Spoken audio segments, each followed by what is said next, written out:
Šobrīd strādāju Saeimā budžeta un nodokļu finanšu komisijā. Esmu komisijas sekretārs, 3. amats, tas ir tur tādā. Bet kurā gadījumā attiecībā no partijas Vienotība esmu šobrīd kā vecākais šajā komisijā, un šī komisija ir viena no svarīgākajām līdztekus juridiskai komisijai, kurā notiek vislielākās diskusijas par dažādiem jautājumiem, tīpaši tagad pēdējā laikā, pēdējais pusgads ir ļoti aktuāls budžeta process, visi dzirdējuši, visi zina, kā tas notika. Es labprāt atbildēšu uz jautājumiem, ja kādam ir kaut kas neskaidrs, kādēļ bija tā vai savādāk, kas ir darīts vienā vai otrā gadījumā, kāda arī bija mūsu vienotības un arī mūsu pārstāvi komisijā darbs un kāpēc tika darīts tā vai citādāk. Tas bija šobrīd ļoti aktuāls šī gada budžeta pieņemšana.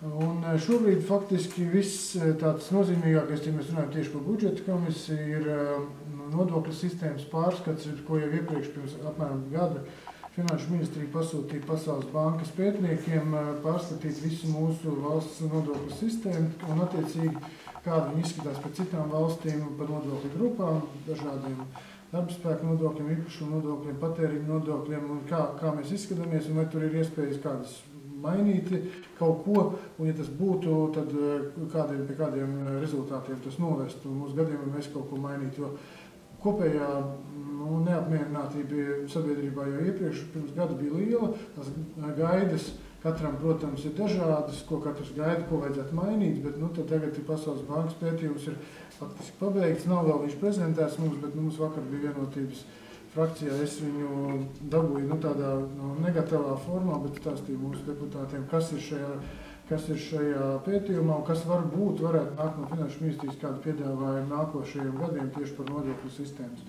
izmaiņām. Tas ir tāds aktuālākie jautājumi, pie kā vēl es personīgi strādāju. Es šobrīd arī neesmu izglītības komisijā.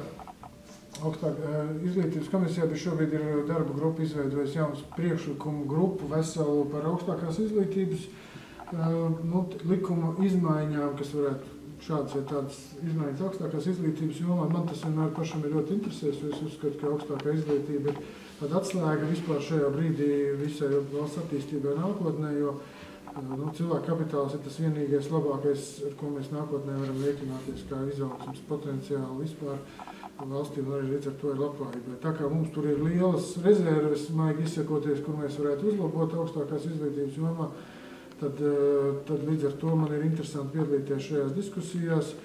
Un tad, protams, ka daudz tādu ļoti, varbūt, ikdienas likuma projekti, kas nonāk mūsu redzes lokā, tie ir ar aktuālās finanšu tirgus jaunās vēsmas, kas tiek regulāri pārskatīti likumi, kas šo jomu skar dažādi finanšu instrumenti, dažādas diezgan sarežģītas dažādas jomas, kas ir arī Eiropas kopējās likumdošanas ieviešana Latvijas lokālajos likumos. Bieži vien tas ir ļoti tāds darbietilpīgs un piņķerīgs process, jo ne visu gluži, kas ir Eiropas kopējos dokumentos, nevienmēr var precīzi un iztulkot un ieviest.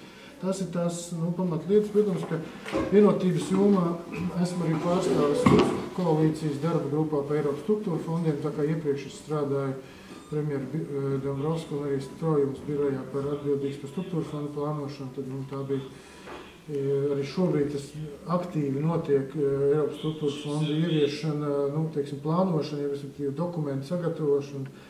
Tur arī regulāri jāiesaistās. Pēdējais ir Latvijas dzelzceļa elektrifikācijas stāsts, kas ir diezgan problemātisks, diezgan sarežģīts un arī politiski diezgan smags jautājums. Tad līdz ar to, lai varētu uz tiem šādām lietām atbildēt, tad man jāgatavo ir dažādi arī kolēģiem deputātiem, dažādi informācijas cenšos.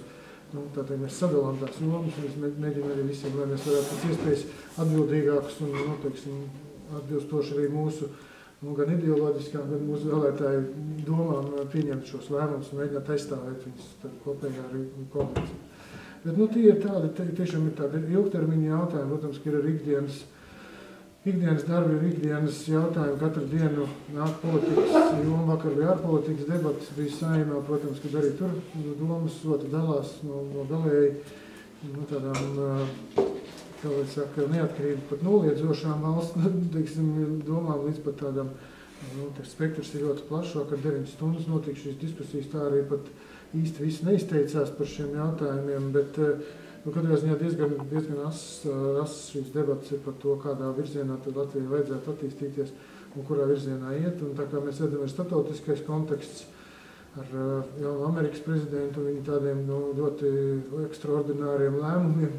Arī Latvijā rada daudzas jautājumus par tiem, bet arī gan Eiropas lietu komisijā, gan ārlietu komisijā notiek tādas nopietnas diskusijas, kā Latvijai labāk sagatavoties un būt šādā mainīgos apstākļos un būt gataviem, un kas tad ir tas, kuru pozīciju vajadzētu atbalstīt. Jā, tie ir tādi faktiski ikdienas jautājumi. Man ir liels prieks arī būt Liepājā. Mēs ar Armīnu cenšamies arī pārunāt, kādas ir Liepājas situācija, tāda Liepājas politikā šeit uz vietas, kāda ir, kas notiek un gatavošanās pašvaldību vēlēšanām un kā sokās, kā vienotība redz, turpmāko tīri taktiskā, politiski taktiskā viedokļa.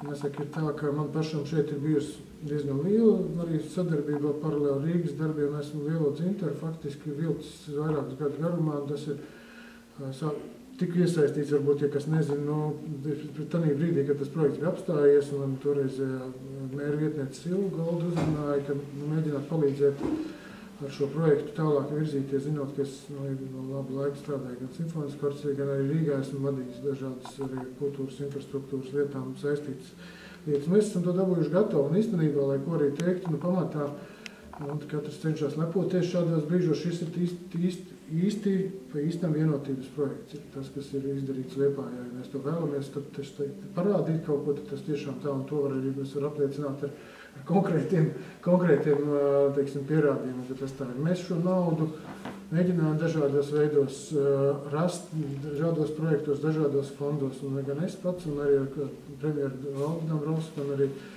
vēlāk ar citiem bijām tie, kas gājām finanšu ministriju, runājām, meklējām iespējas gan Eiropas fondos, gan savādāk, kā varētu atbalstīt Liepājas pilsētu. Un neskatījāmies tur tādā brīdī, vai cik tas ir zaļi vai cik tas ir parteiski, bet sapratām, ka, ja šāds projekts ir uzsāks, mums vienkārši tas ir jāizdara.